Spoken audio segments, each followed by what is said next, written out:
Good morning. All right. The poem, Forgetfulness by Billy Collins. The name of the author is the first to go, followed obediently by the title, the plot, the heartbreaking conclusion, the entire novel, which suddenly becomes one you have never read, never even heard of.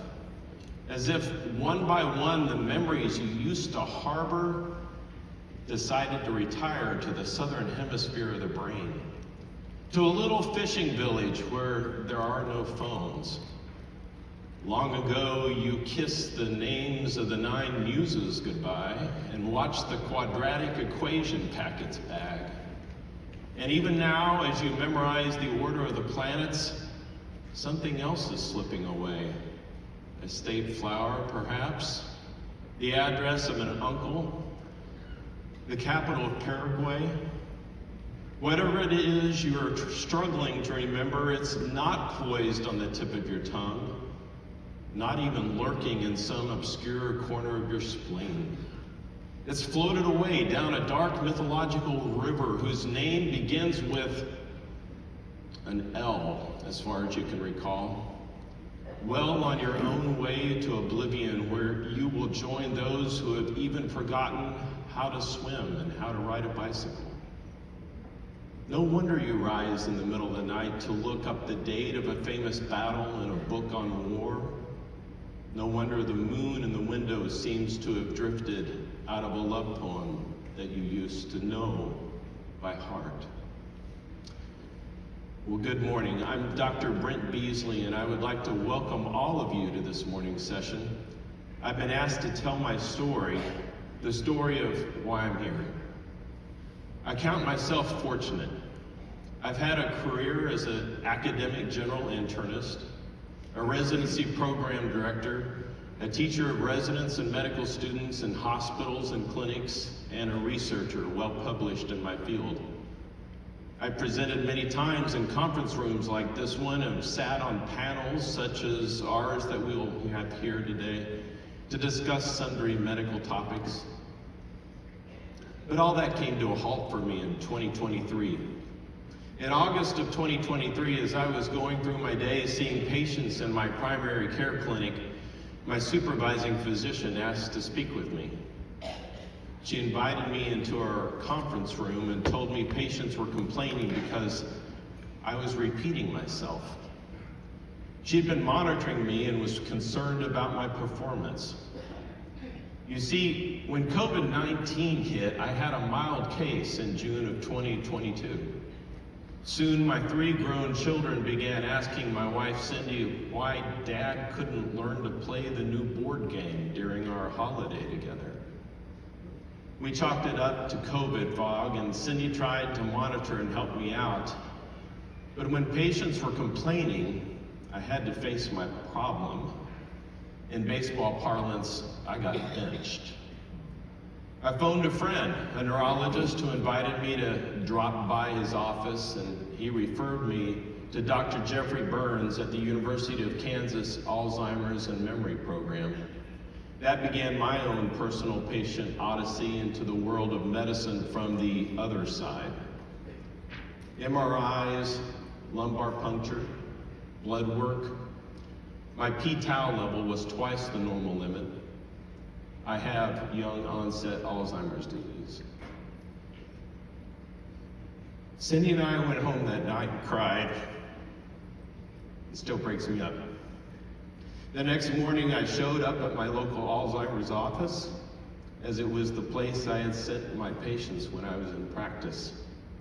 Priska Asaro, the program director, and Brenda Gregg, the dementia care specialist, both staff of the Heart of America chapter, were there to welcome me and show me around the office in Overland Park, Kansas. For the last year, I've been on lecanemab, one of 2 monoclonal antibody therapies that have been demonstrably beneficial for those of us with early Alzheimer's disease. But I recognize I'm one of the lucky ones. Lucky, you ask? Yes, lucky because, first of all, I have a care partner, Cindy, my wife, my true love, who was determined to make sure I would have the benefit of the latest and best possible treatment for Alzheimer's at a time when there was no way I could have done anything to help myself, lost in a haze of confusion.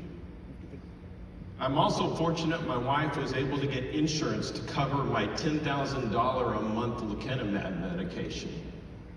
Cindy, like an Olympic hurdler, ran the gauntlet, calling doctors' offices, insurance companies, and pharmacists until she found sympathetic ears to tell us how to achieve the prize. No way I could have done that for myself. But I'm thankful that the medication works for me, unlike one of my fellow early stage advisory group friends who had amyloid-related imaging abnormalities, multiple small bleeds in her brain that caused her to have to forego further treatment with amyloid-reducing medications. We need more and better options.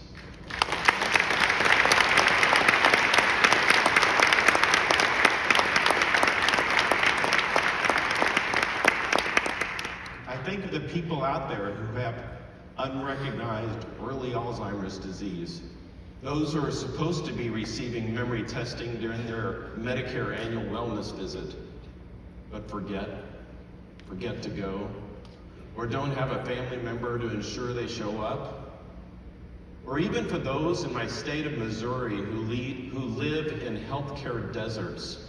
Missouri non-metro counties have only 47 primary care providers for every 100,000 people. Across the U.S., 80% of the country lacks adequate access to basic health care, let alone dementia care.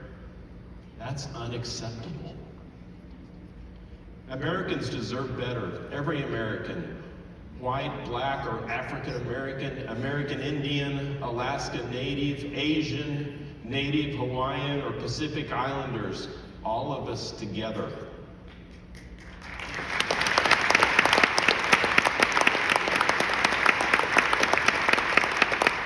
The bold Alzheimer's Accountability and Investment Act was recently signed into law, but that's not enough.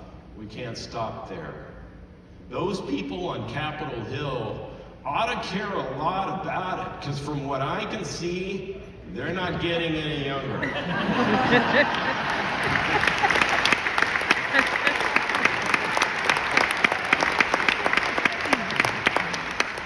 When I was asked to give remarks in this session focusing on the Alzheimer's Association lever of change known as enabling communities and systems to deliver quality and equitable care, I accepted because I believe we can do better. We should encourage primary care providers to perform early detection in annual wellness visits.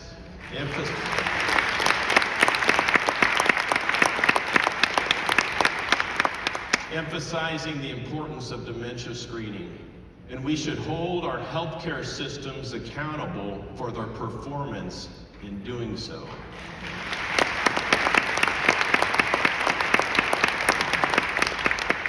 Me, I'm in a good place now. I'm receiving monoclonal antibody therapy every 2 weeks, which has remarkably helped me think more clearly. And I'm enjoying taking care of my grandson, Francis.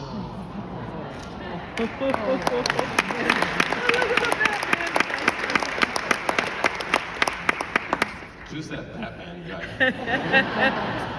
Francis, who turns 1 this month. I take care of him twice a week. I'm thankful for the Alzheimer's Association and for the research they've supported that has impacted my life and many others. And I look forward to the day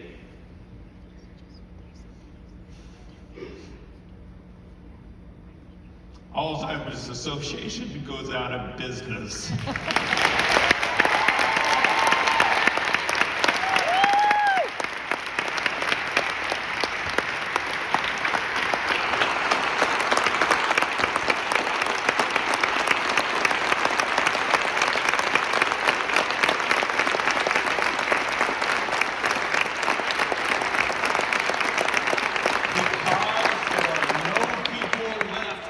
disease. A world where Francis doesn't even need to learn how to spell the word Alzheimer's. Thank you.